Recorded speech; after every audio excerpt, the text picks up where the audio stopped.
Hey friends, welcome to the Raising Boys and Girls podcast. I'm Sissy Goff. And I'm David Thomas. And I'm Melissa Trevathan. And we're so glad you've joined us for this conversation. Let's dive in.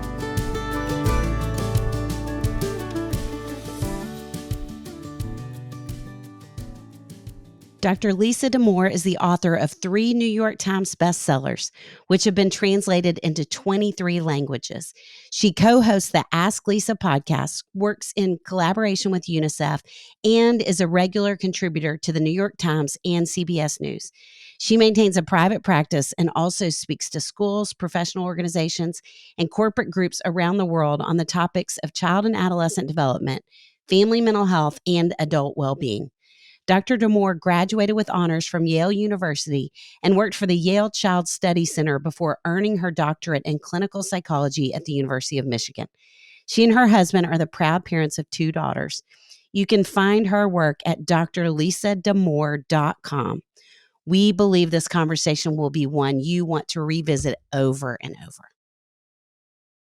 Dr. Damour, you have been at the top of our list for so long to get to have a conversation with. We're just so honored to get to have time with you. I really appreciate it. And I'm honored by the invitation and so excited to just think with you about kids and what they need. Well, you are really one of our favorite voices in this world. And we were laughing as we were working on questions because really we just wanted to say, would you just talk? Would you just talk about whatever feels important to you right now and go on? And we would be thrilled for anything that you would want to say. Well, that's kind. That's very kind.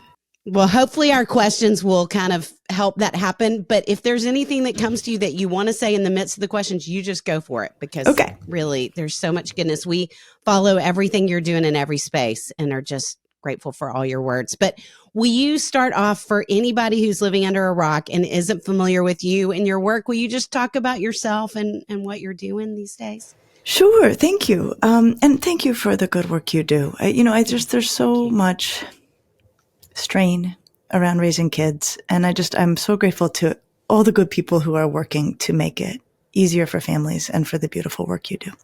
Thank you. Okay, so I'm a psychologist. I'm a clinical psychologist. I got my PhD actually 27 years ago, which feels impossible to me, but it's been that long. And I was thinking about it actually this morning. I was like, and then of course I was taking care of people while I was in training. I was like, wow, I've been doing this for 30 years. Like I've been caring for teenagers and their families for 30 years. I started with a very traditional academic career. I taught college. I wrote college textbooks. I, wrote books that people don't read. I did all that. And then I was practicing, and I still practice a little bit. And then what happened was 2 things happened simultaneously. One is I was looking in Motherlode, which was an old blog from the New York Times, and there was an article there that I was like, oh, I have a thought. I'll just submit a piece to Motherlode. So I did, and then I forgot about it.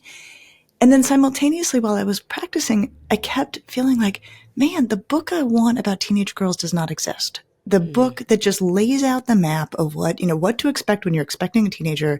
I can't find it. Well, I know how to write academic books. I bet I can try to write another kind of book.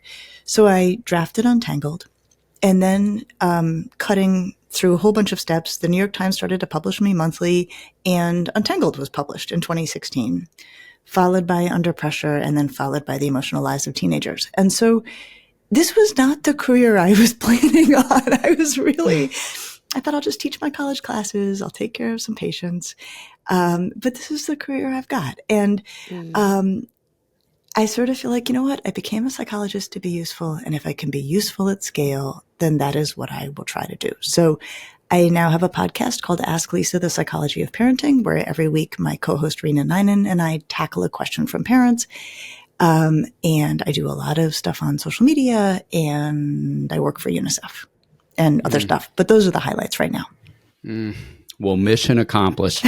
What you set out to do, you are doing in extraordinary ways. And would love to even ask you, what have you seen change with parents and families over the course of your work? This is a really key question. Everything is harder. Everything is harder. And I think there's 2 ways that we can break that down. One is, it is harder to raise teenagers right now, and it is harder to be a teenager right now. Teenagers themselves are dealing with so much input, much of it coming through technology. Teenagers in many communities are dealing with demands for so much higher output.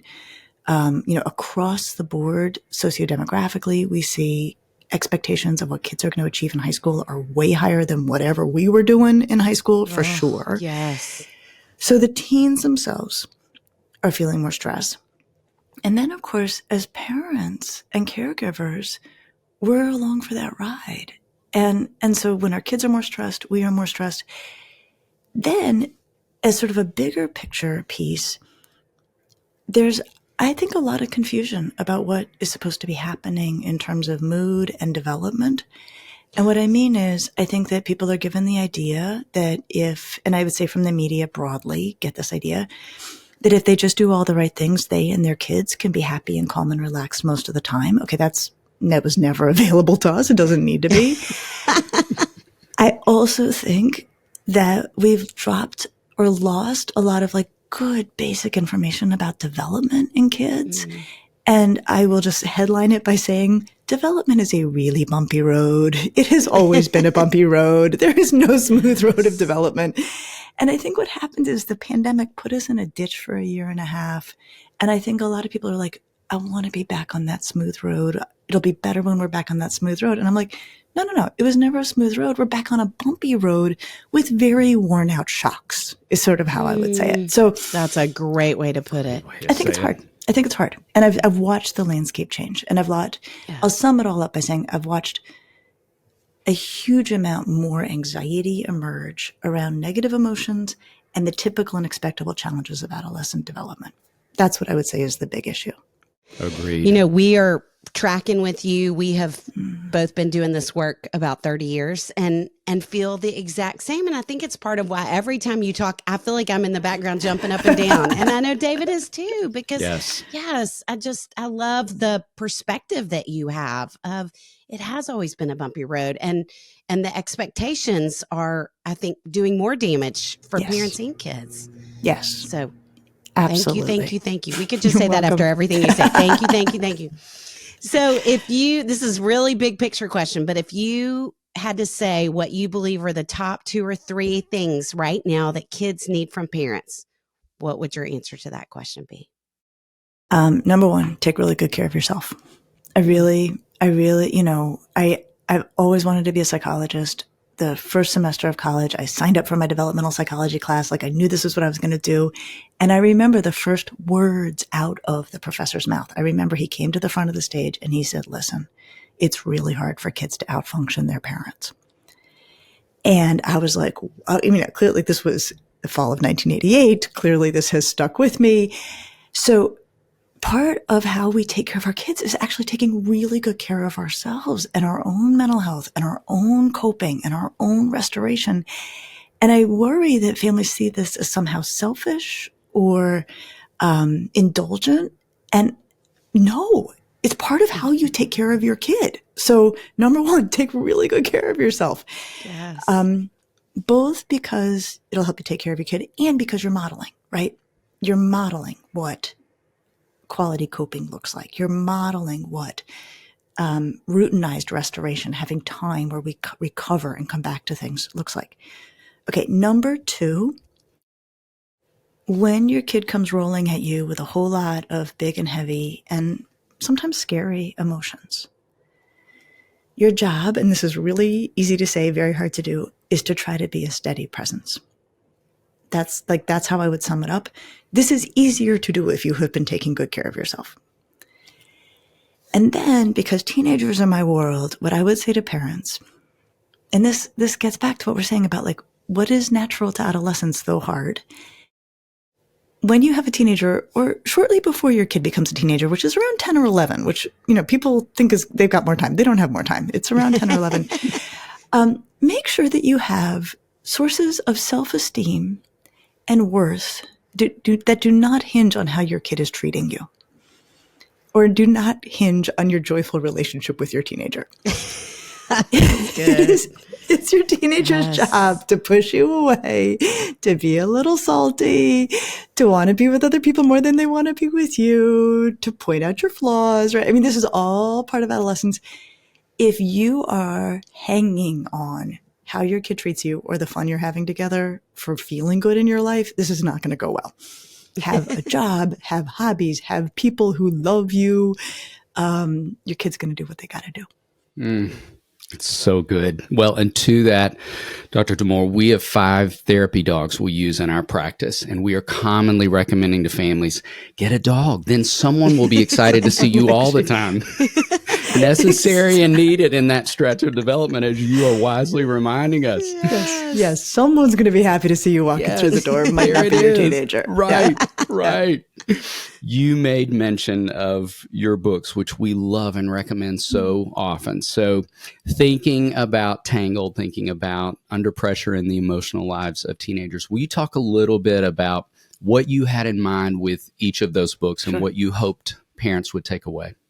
Sure. Okay. So starting with Untangled. So the time I was writing it, I had 2 things happening. I was practicing a lot, taking care of a lot of families with teenagers. I also am affiliated with Case Western Reserve University's clinical psych department. And I was supervising graduate students in clinical psychology. So you know this, like the bitter irony of training is that the least trained clinicians are working with the most chaotic families because they are working with families who can afford a very low fee arrangement, which is what you should be paying, if anything, to be cared for by a brand new clinician. And so I was caring for my graduate students and trying to teach them. And they have these really, really complex cases. And also wishing that the book was out there that could help families understand teenagers in general. It's centered on girls, but it really applies to kids of all genders, almost all of it. And so I started with my graduate students to develop basically a checklist of the jobs of a teenager. And those became the chapters in Untangled. And so the chapters are parting with childhood, joining a new pack, harnessing emotions, contending with adult authority, planning for the future, entering the romantic world, and caring for oneself. So those are the jobs. And when I was working on the book, my editor kept saying, now, are these in order or are they happening all at once? And I kept saying, yes. Yes. This is the rough trajectory. But I mean, there's still 18-year-olds who are doing parting with childhood stuff. I mean, there's still, and which is great and wonderful. And so what I've heard people say Untangled is basically what to expect when you're expecting a teenager. It's just the map of how this unfolds. And what I hope adults can take from Untangled is that adolescence is not something your kid is doing to you. Adolescence is this complex, multi-layered set of achievements, a healthy adolescent, that your kid has to make, transitions they have to make. You get pulled in ways you don't see coming. You get pushed out in ways you don't see coming. But it's not about you. It's about the job they have to do, and you are involved in that job. And what I did, it's interesting that Untangled, and I've come back to this again and again, in laying out the typical and expectable, here's what it looks like when a kid's parting with childhood. I also, at the end of each chapter, have a when to worry section. And that, for me, I remember when I struck upon that as solution while writing, how it kind of clarified a lot of things. And I've continued to find that a really helpful way, especially for families with teenagers, because so much of raising a teenager is spicy and challenging. You're like, when is this typical and when is this over the line? So I would say probably the other thing that I'm really glad found its way into Untangled is this, here's the normal challenges. Here's the things that once you're seeing these, it's actually probably time to be worried. Okay, so then there's Under Pressure. And this gets to your question about what's changed. So Under Pressure came out in 2019. And what has changed, and I'm sure you've seen this also, people didn't used to talk about anxiety so much. Kids did not used to talk about anxiety so much. And the subtitle for Under Pressure is Confronting the Epidemic of Stress and Anxiety in Girls. And so in the time I've practiced and you've practiced, right, stress and anxiety have become very central topics. And wrongly, are almost always talked about as if they are always pathological, which they're not. Stress is part of life. Anxiety is a healthy and protective mechanism. And so that book's aim was to really go sort of domain through girls' lives, right? Girls at home, girls among their peers, girls with boys, girls at school, girls in the culture. Look at stress and anxiety in those domains, where it comes from. And also, again, back to the window worry, help offer clarity around what is typical and expectable stress and anxiety in these conditions that is actually growth-giving or protective, and when are we over the line and what do we do when we're over the line? So that's under pressure. This is very indulgent for me to like walk through what my book length work has been about. I don't usually do this. So jump in if I'm like missing something or. I want to keep doing a happy dance as you're talking. And the reason we wanted you to do that is because we feel like we want everybody who's listening to buy all three of your books. Okay. Yes. That's cool. Maybe the ones that we don't know about too, but even the textbooks. But I think it's so helpful for you to explain because it is so indicative of where things are different and what is going on with kids.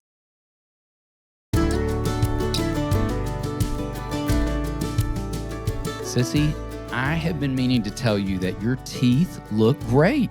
David, that's so kind. Someone else said that to me lately. Well, what is your secret? Yes. Flossing. I'm kind of good at flossing, but it's not that. You stopped drinking coffee. No, you know better than that. Well, thank goodness it's not that because I can't stop that, not even for great teeth. It's Bite toothpaste. They are one of our new sponsors. Yes, they are. Did you know you swallow 5 to 7% of toothpaste every single time you brush your teeth? That's an entire blob of toothpaste every 7 days. Well, aren't you full of great teeth and fascinating trivia? Well, I am, but hold on, I'm not done. Most commercial toothpastes are filled with harsh chemicals, artificial flavors, and preservatives, not stuff you'd want to be putting in your mouth, let alone eating.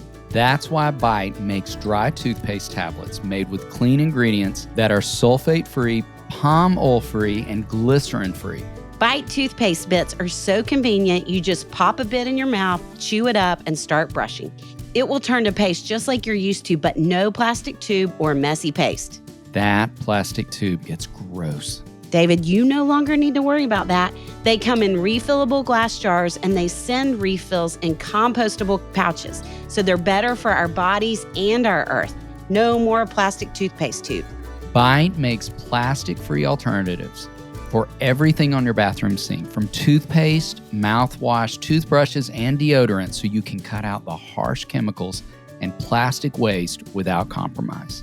Bite is offering our listeners 20% off your first order. Go to trybite.com/RBG or use code RBG at checkout to claim this deal. That's TRYBITE.com/RBG. So then the pandemic struck. And you know this. I mean, we'd never seen anything like it. Any of us. And those of us in the clinical capacity had never seen anything like it. And then, of course, it hit teenagers in a very particular way. You know, they have 2 jobs. They're supposed to become increasingly independent and spend as much time with their friends as possible. And they could do neither of those jobs, right? So it was really bad. So I went to work, you went to work as hard as we could to try to be as helpful as we could through that. That was actually the origins of the Ask Lisa podcast. I was writing monthly for the Times, and I called my colleague Rena. I'm like, this is not cutting it. Like, families need more support than a monthly article that many families don't even subscribe to. Like, what else can we do? And so the pandemic pushed my thinking, pushed my growth as a clinician, you know, in that way when stress makes you grow, right? And we're doing things that are at the edge of our capacity or novel. And so as things wound down, a new landscape presented itself, and one that I was concerned about. And so my book, The Emotional Lives of Teenagers, which came out in February 2023 and the paperback February 2024, aims to do 2 things. One, to get clarity on what mental health really is because of this broad misunderstanding that emerged. And what I mean by that is all around us, I'm watching mental health be defined as feeling good or calm or relaxed or happy, which it is not. So one thing that book aimed to do was to say, look, mental health is about having the right feelings at the right time, even if they are negative feelings. And what it's really about is managing those feelings well. And so then the second aim of the book was to unpack all of the clinical and research content on emotion regulation, right? This thing we've done forever as clinicians. Like, it's all about regulation. You cannot prevent distress. You cannot banish distress, right? I mean, it will show up. It's about regulation. So the book has really two aims. One, to level set. Having teenagers is hard and they will have negative feelings and it's a done deal and it's not all bad. And also to say, when your kid does have a negative feeling, your goal is to help them express that emotion if it brings relief, tame that emotion if it brings relief, work across those two categories, and watch out for destructive coping. So that's what the book really aims to do. As clinicians, there's nothing in that book that I'm saying that is revolutionary. There is nothing that I am saying that is really in any way novel. I feel like what I'm doing is packaging what we know and have known about teenagers and their care for decades. It's just, we've lost the thread of it in the current discourse. Yes. So well said. And can I just comment too? I was so struck by, as you were sharing that idea and talking around the evolution of the podcast, that you described living yourself some of the very things you were hoping to communicate. It was like, out of the stress of the pandemic and realizing this monthly column isn't offering as much as I want to, that created opportunity for growth and the evolution of the podcast. And I love that you communicated that for yourself, the very thing you're wanting for the families in your care. So thank you for sharing that story. Thank you. I have two kids. I have a daughter who's a sophomore in college now, and I have a daughter who's 13. So they were respectively 3rd and 10th graders when the pandemic hit. And so I was also watching what this meant for them under what we have, which are basically ideal conditions. Like, we have ideal conditions. And I was like, holy moly, if this is what it feels like in our house, when we have space and resources. My husband's a teacher. He was able to cover all sorts of things for them. It really, it was a really powerful time. Yes.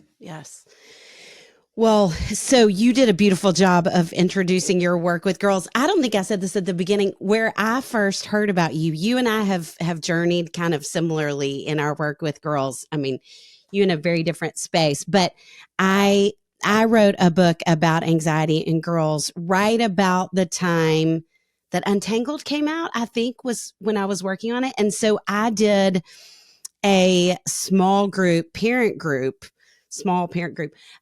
based on the new content that I was working on. And I mean, every single conversation, at least 2 moms would say, well, in Untangled. And so it became a book study for you rather than any of the content, which is when I first discovered the work that you're doing. And yes, I just am so grateful for you helping us pick back up the threads that you're talking about with girls, with adolescents, in all the places. I hope. Yes. I mean, it really, you sort of feel like you got to do what you can with what you got where you are, right? And then that's what I hope to do. Yes. Well, your voice is so important and so trusted in it. And I'm going to switch to girls for just a second, and then we'll come back to teenagers. So thinking about, I love the titles and the subtitles, which I'm going to say them again because I love the subtitles of both books. So Untangled is guiding teenage girls through the 7 transitions into adulthood, which are the ones you talked about. And Under Pressure is confronting the epidemic of stress and anxiety in girls. So both I'm recommending constantly in my office. And where would you say you do see girls particularly struggling today, and what can we do to help? So girls are crushing it. Like, that's the good and the bad here. Yes. Right? These adolescent girls, by junior year, you feel like you could all run corporations. Right? They are so capable. They are so amazing. They have done everything we've ever asked of them and more, right? I mean, they are just machines. They are machines. And this is not always working in their favor. They are achieving more than we've ever seen. The whole world has become available to them in ways that, generations past we wished for them, but nothing's come off their plate.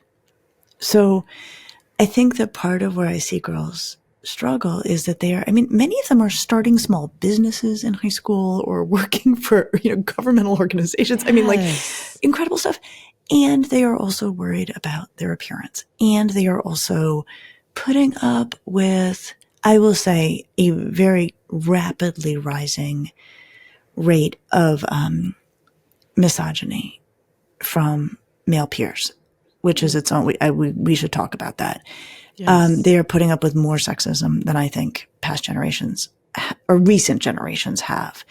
And so they're just sort of compressed, right, by all of these demands. And, they're athletes and they're inventors and they're scientists and they're also anxious about being pretty because the culture tells them they should be, So I think for girls, it really is a matter of helping them taper, focus, feel allowed to turn things down, to be disengaged from things, to not try to be everything to everyone all the time. Yes.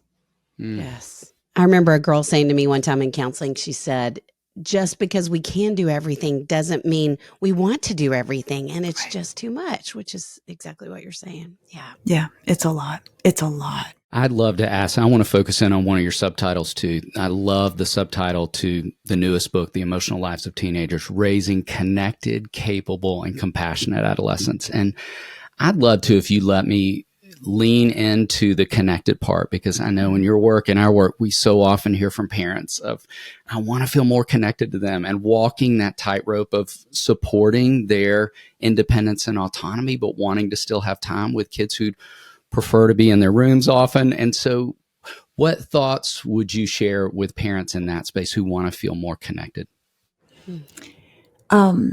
First of all, it's not personal, right? I think that so often that sneaks in this sense of, why won't my kid do this? Or I invested so much time when you were younger in the hopes that we wouldn't get to this place, and now we're here and I'm hurt, right? I think that is often unspoken and at work in those interactions.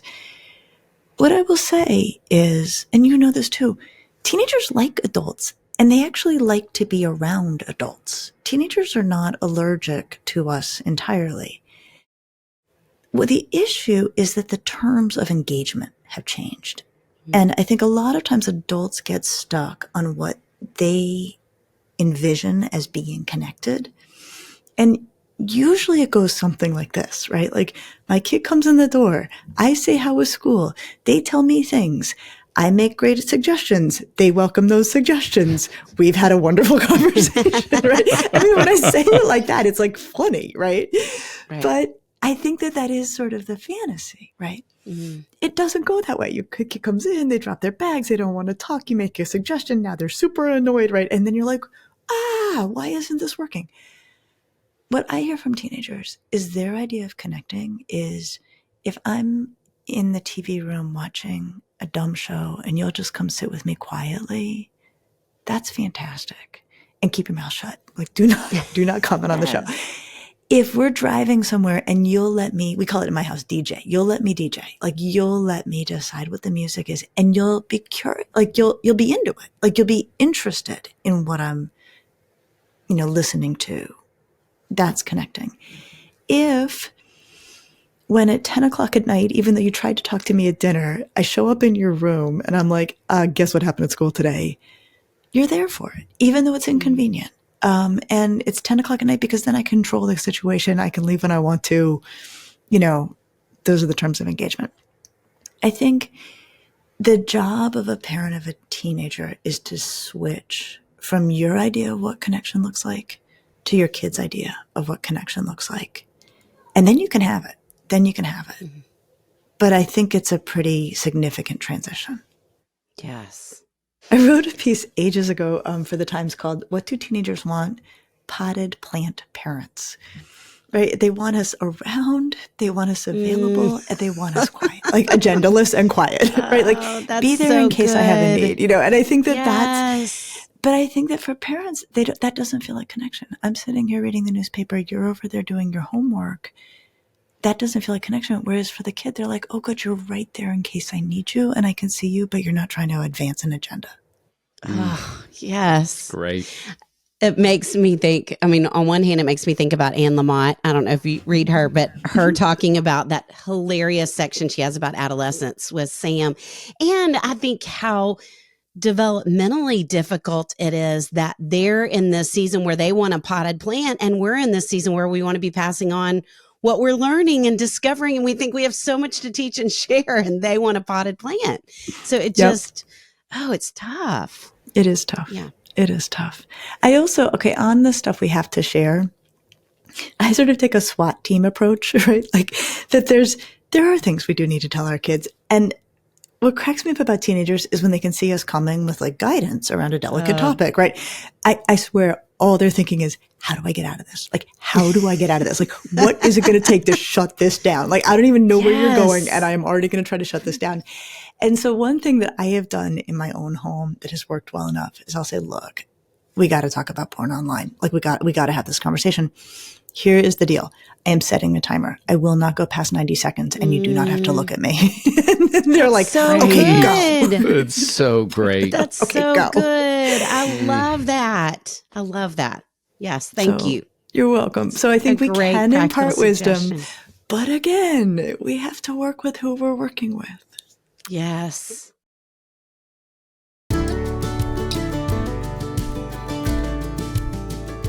Sissy, it's 2024 and we hit the ground running with travel. I was in 3 states in 3 days last week.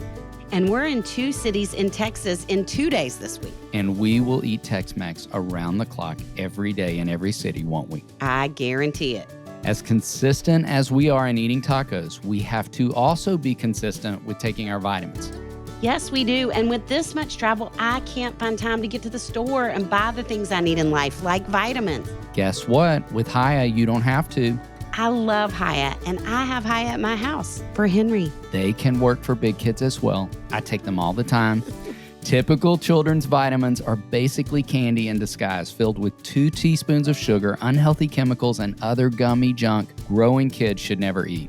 That's why Hiya was created, the pediatrician-approved super-powered chewable vitamin. Hiya fills in the most common gaps in modern children's diets to provide the full-body nourishment our kids need with a yummy taste they love. Formulated with the help of nutritional experts, Hiya is pressed with a blend of 12 organic fruits and veggies, then supercharged with 15 essential vitamins and minerals, including vitamin D, B12, C, zinc, folate, and many others to help support immunity, energy, brain function, mood, concentration, teeth, bones, and more. I need all that. Well, Hiya is designed for kids of all ages, as David has proven, and sent straight to your door, so there is one less thing to worry about. I love that they ship straight to your door. Parents and people who travel like we do have one less thing to worry about. We've worked out a special deal with Hiya for their best-selling children's vitamin. Receive 50% off your first order. To claim this deal, you must go to hiyahealth.com/RBG. This deal is not available on their regular website. Go to hiyahealth.com/RBG and get your kids the full body nourishment they need to grow into healthy adults.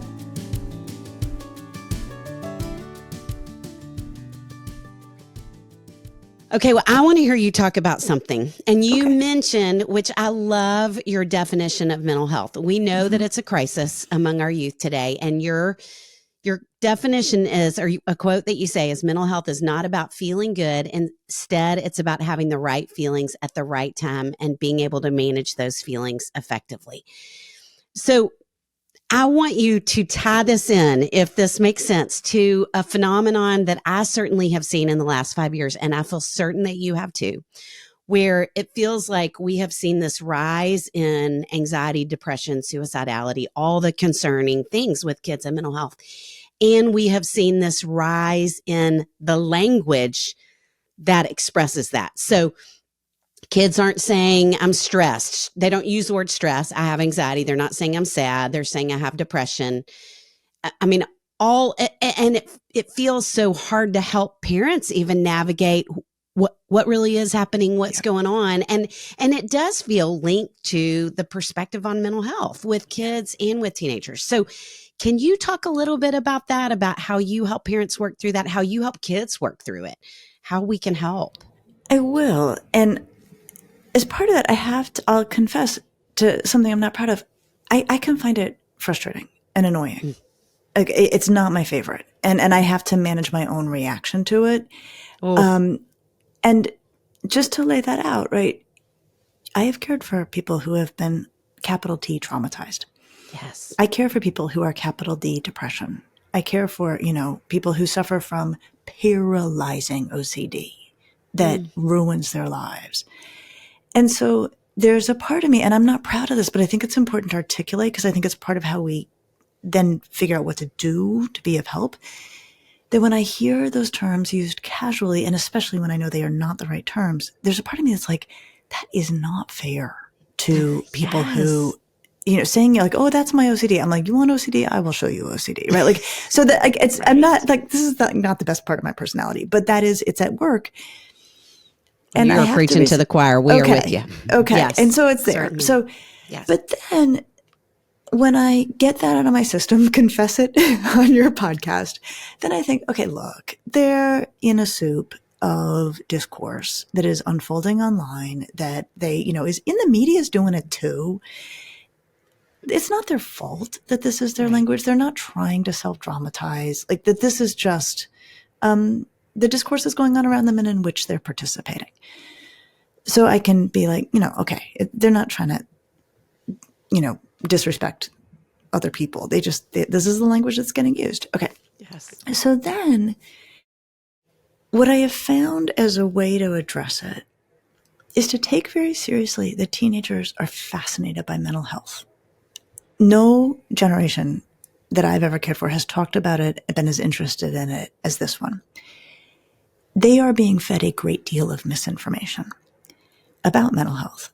I mean, TikTok, man, like that's its own, right? I mean, that's its own place where it's very worrisome. The best thing about teenagers is they want to get it right. They are interested in what is true. They have incredible BS detectors. And so what I have found is to say to them when they say, oh my God, I'm so depressed. I'm like, talk to me about what makes you say that. And then sometimes the kid actually is on track, right? And then you're glad you asked in that way. Other times I will say, okay, here's what I want you to know. What you are struggling with, that's sadness. Here's how we make the distinction between that and depression. And I just say, here's how we recognize depression. Are these things also happening for you? And often they'll be like, no. And I'll be like, okay, but now if these things do come around, we would definitely call that depression. But here's how we make the distinction between sadness and depression. Sadness is about something. In depression, it's happening for reasons we can't explain. In sadness, you'll get a lift in mood when something nice happens. In depression, we don't see that.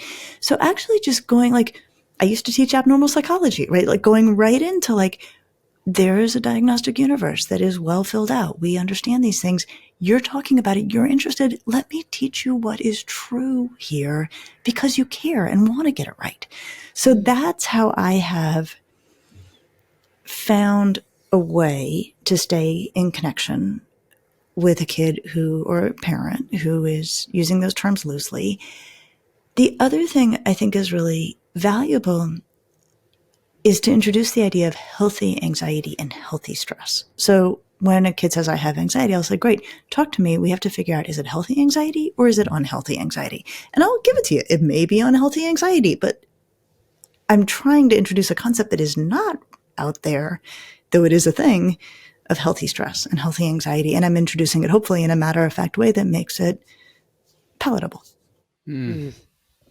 I love that because it's so perspective giving, but it's also not demeaning. It's very honoring and assuming the best, even saying, I love that you're interested in mental health. And this is a great thing about where and who you are. I mean, I love how, that's not how you said it, but I loved how you said it. Yeah they want to get it right.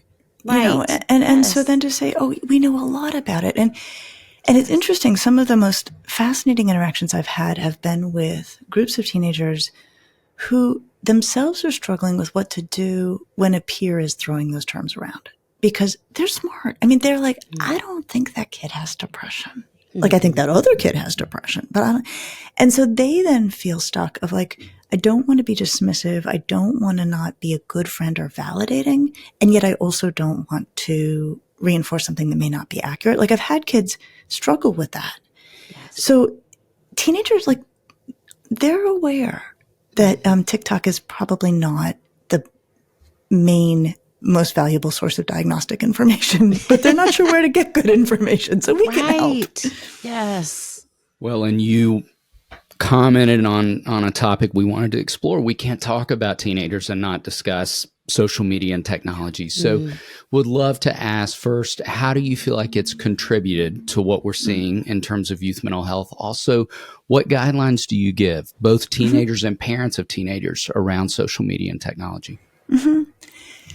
Okay, so I'm going to pull the lens way back. The social science on social media, I don't know that we're translating it in a way that's as helpful to families as it should be. And what I mean by that is I feel like there's kind of a couple camps that can emerge. One that's like, social media is destroying your child, which I don't think that's very helpful to families. And then there's another camp that's like, we don't know, we can't say. And I'm like, well, that's not really helpful either, because people got a parent right now. So I find myself trying to like cut this, maybe a middle path. I'm probably giving myself more credit than I deserve here, but like trying to find something that's in between that could be immediately useful for immediate families right this minute who have to deal with these questions.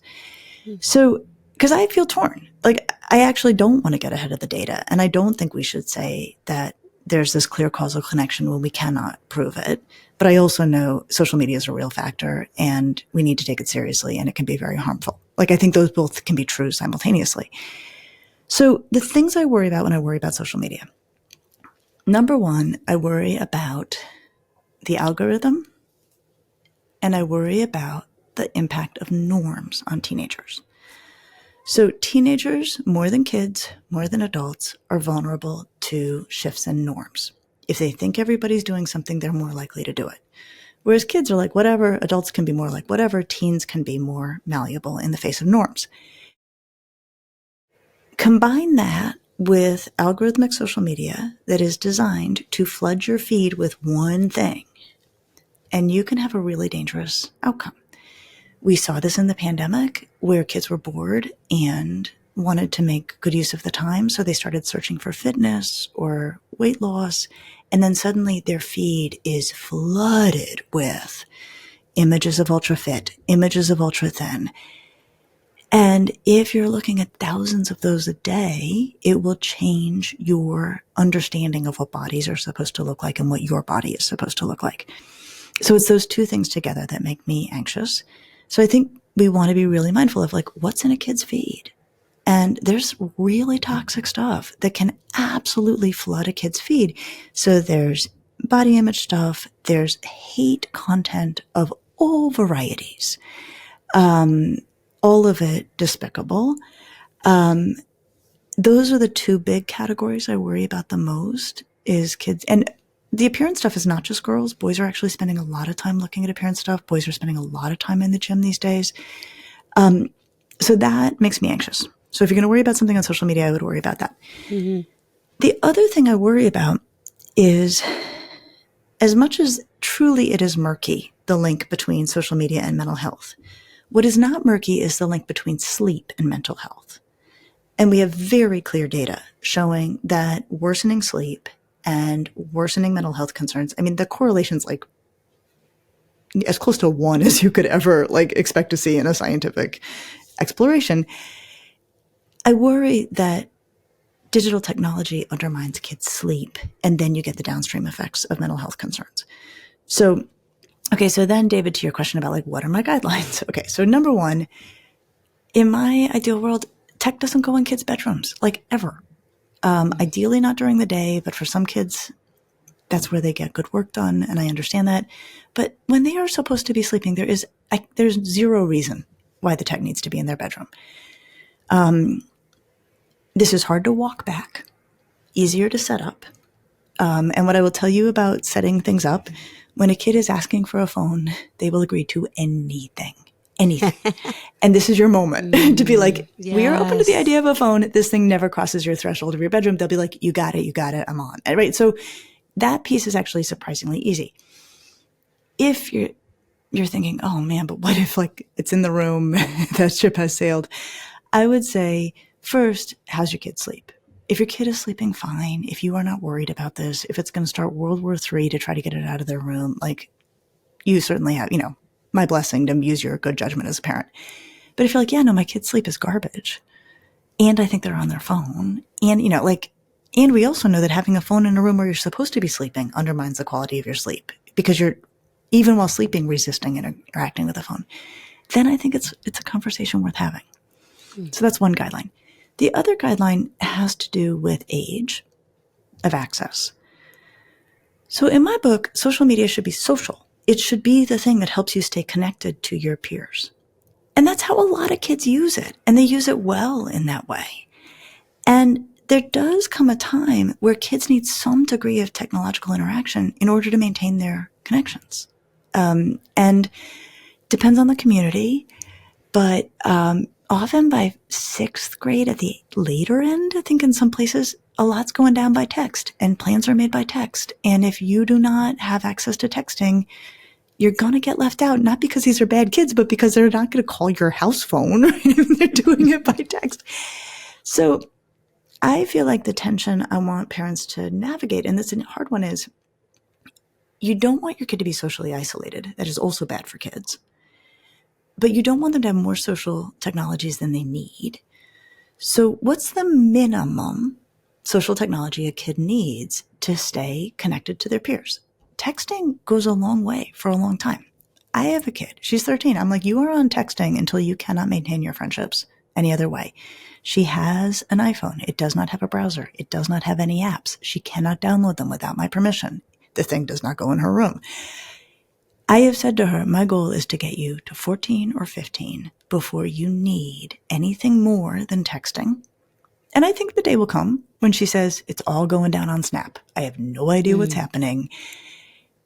Now, 14 or 15, you know this, is developmentally a world away from 11 and 12. There is a neurological watershed at 14 where kids gain a very heightened capacity for skepticism, right? This is a total pain in the butt at home, right? Because you're like, you got to wear a coat. And they're like, why? You're like, come on. Right? But it's a better way to do TikTok if you're not taking it in whole. If you're not, looking at it thinking, oh, is that really true? We want that filtration system of later adolescent or mid-adolescent skepticism to be well in place. So that's a very long answer, but it's a very complicated situation. So helpful. Thank you. Yes, so helpful. One of my favorite stories, I had a mom who, speaking of the algorithm, said, I've decided I'm finally going to let my daughter on Instagram and I'm going to set up the account for her and I'm going to watch 300 videos of puppies so that I tweak her algorithm for her. Isn't that awesome? It's brilliant. It's brilliant. And that's the thing. Like, if your algorithm is puppies, right now my algorithm is how to fold a sweater, right? I don't know why I'm deep into it. If your algorithm is sports clips, a lot of kids at sports clips, like, yes, knock yourself out, right? We all need mindless stuff. I watch so much Gilligan's Island, right? I mean, like it's like mindless stuff is not on its own bad for kids. Toxic stuff is bad for kids. Right. Exactly. Well, I hate for us to even be winding this conversation down because I just was thinking as you were talking, it is, obviously we have loved and admired your work for so long and feel so, I don't know that there are many people that we have talked to professionally that have felt as like-minded and like-hearted as every single thing that you have said during this conversation. But also, it is such a gift to sit with you and discover more of who you are as a person and your kindness and your thoughtfulness and your brilliance and your humility. we were crazy about you before, and we are even more now. I think I can speak for David and I both. Agreed. On that. So will you just say where folks can find and follow you Sure. in all the places? I know you said your podcast was Ask Lisa, but where can they find all the things? So my website is basically the best clearinghouse. So it's drlisadamour.com, and it has all the work I've done. It's organized into 6 categories: family, relationships, mental health, stress and coping, school and peers. So people can muck around through there and find hopefully what they're looking for.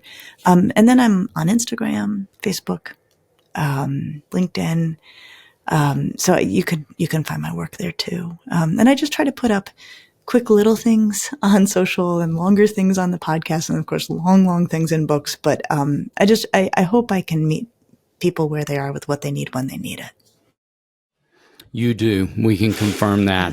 Yes. And we're hopeful we're going to push all the books into a next printing by the end of this interview much. today. Absolutely. Random House thanks you also. Hey, thrilled. We like to end every conversation. We move from the substantive to something silly. We like to move from parenting to food. And we've got a 2-part question for you. Okay. Part 1 is queso or guac. And Guac. Part 2 is what's your favorite kind of taco? I love that you knew that, guac. Well, Me the too. guac for sure. My favorite kind of taco. You know, you really can't beat a good fish taco, I think. I really think you can't. Agreed. I'm from Colorado. The Western food piece resonates with me. Love that. Yes. Well, in a future trip to Nashville, we hope we get an opportunity to share tacos with you at some point down the road. But I would thank love you that. for giving I us would this love time. that. It's been a Thank gift. you both. Thank you so This is much. so lovely. It's really it means the world to me to get to think with you. Us too. Thank you so much.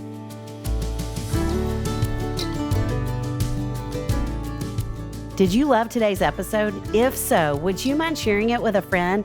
Send a quick text or email with the link to the show. Join us next time for another episode where we'll bring you help and hope on your journey of raising boys and girls.